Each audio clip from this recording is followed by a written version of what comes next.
This is a lecture from OpenTuition. To benefit from the lecture, you should download the free lecture notes from opentuition.com.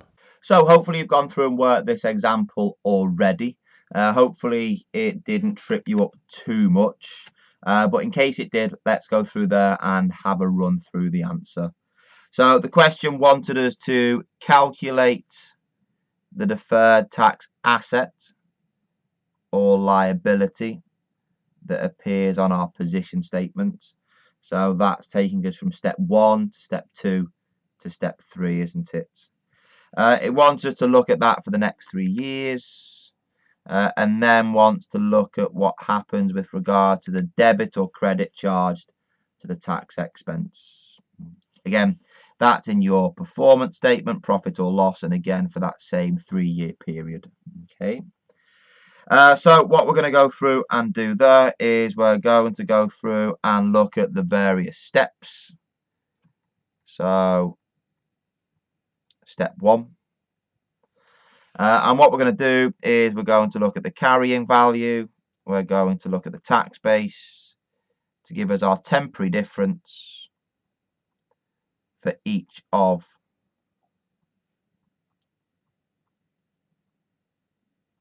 the 3 years. Okay, there we go. So what have we got within the question? So we're told that we bought an asset for 150 at the start of the financial year. It has 6 years, but just be careful, this may be where you tripped up if you got it wrong. There is a residual value of $30,000. So when we're working out the depreciation straight line, you don't depreciate the cost, you depreciate the depreciable amount. And that depreciable amount is your cost less the residual value. You've then got your fairly typical capital allowances at 25% reducing balance, and then the tax rate is there at 20%. So we need to go through there, work out the carrying value, work out the tax base, and then proceed with the remaining steps. So let's go through there and look at working for the carrying value. So the best place to start is with the depreciation. The depreciation takes the 150,000. We deduct the recoverable amount of 30 and then divide it by the 6 years. So we have a depreciable amount of 120,000. So the depreciation is therefore 20,000 per annum. Okay. So if that's the case, and I need to work out the carrying value, is it there for year 1? I hope I'm not insulting your intelligence too much, but you take your cost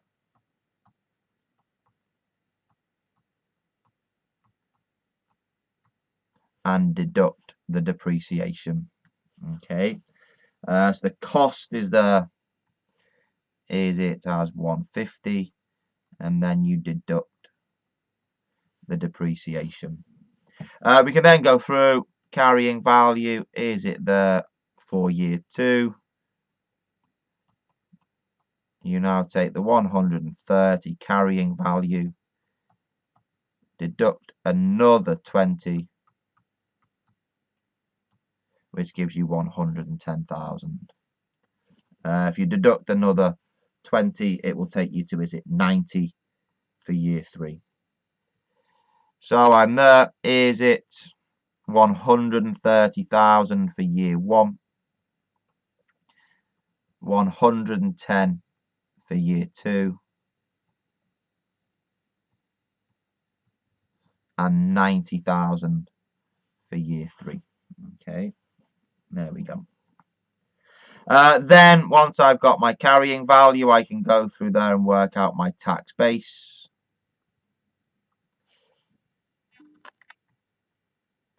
The easiest way to go through and work it is that if we have, was it a 25% reducing balance, Well, if you've reduced the balance by 25, then what's left is 75, isn't it? So if I take 75%,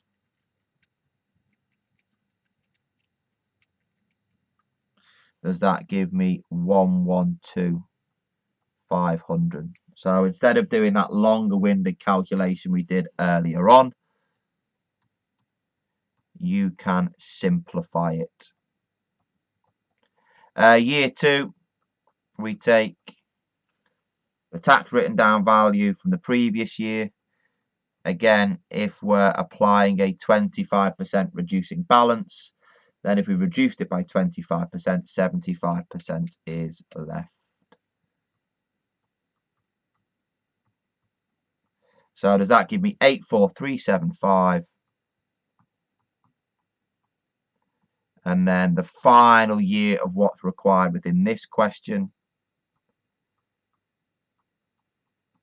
84375 multiplied by 75%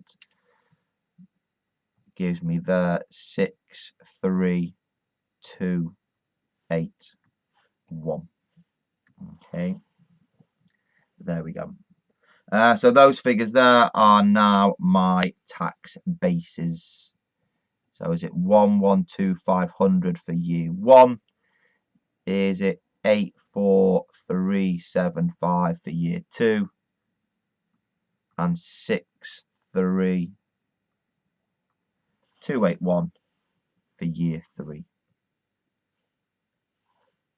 I can then work out my temporary difference. So for the first year is that 17,500. Year 2, 25,625 and 26,719. Okay. Step 2 is to work out the deferred tax position. So all I do there for step 2 to work out my position is to take the temporary difference and multiply by the tax rate. So what have we got? 17,500 times 0.2 is there as 3,500. In year 2, is it 5,125? Is that the 26719? 26719 times by 0.2 is there. So I was going to say that didn't look right. Didn't look like the answer that I've got written in front of me. 5,344. Okay, I could hear you shouting me, Chris. No, it's not 6,600. It's 5,344. So thank you for shouting loud there down the web. What we've then got, step 3. Remember what we've got here in each scenario. I think the carrying value is greater than your tax base. So what you have there is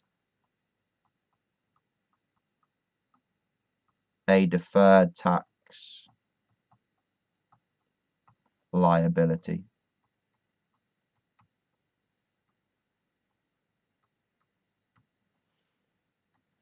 So for each of the years, the carrying value is greater than the tax base. So you have these accelerated capital allowances. The capital allowances that you get from the tax authorities are happening quicker and consuming more of the asset than what the depreciation is doing. Okay. What you've then got is it step 4. Step 4, remember, I can't emphasize how important that is. Remember, we need to look at the movement. Remember, it is the movement that goes to the statement of profit or loss. Everything that we have here in step 3 is what's gone to the statement of financial position. So to answer the first part of the question, so we have a deferred tax liability each year and the value calculated in step 2. Okay, so is it 3,500, 5,125 and 5,344? Okay, we didn't make the mistake, which was good to see. Then what we need to do in step 4 is to look at this movement. So closing and opening. So in year 1 we start off with 0, don't we? And we have, is it the 3,500 as a deferred tax liability.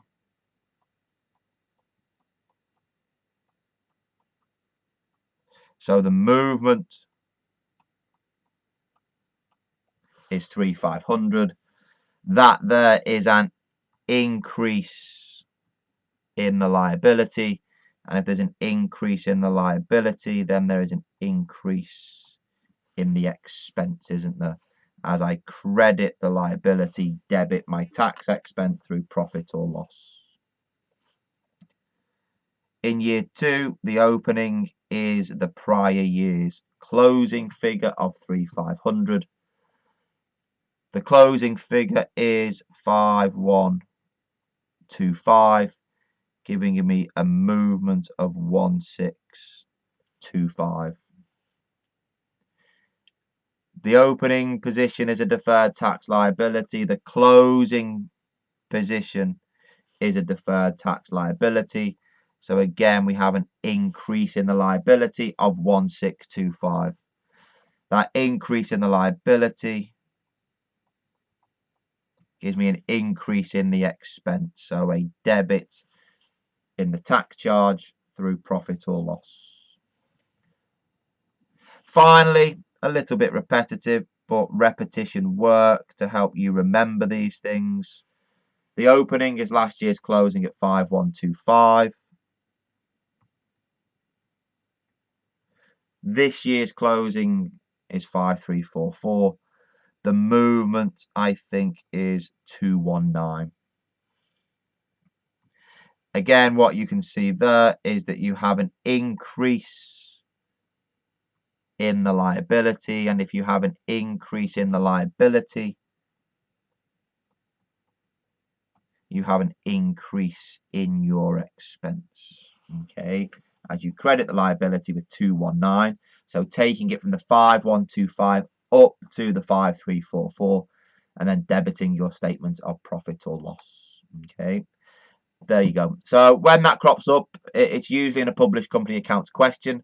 However, there's nothing to stop it being some part of a multiple choice question. So a small part within section B of a longer series of multiple choice questions on deferred tax.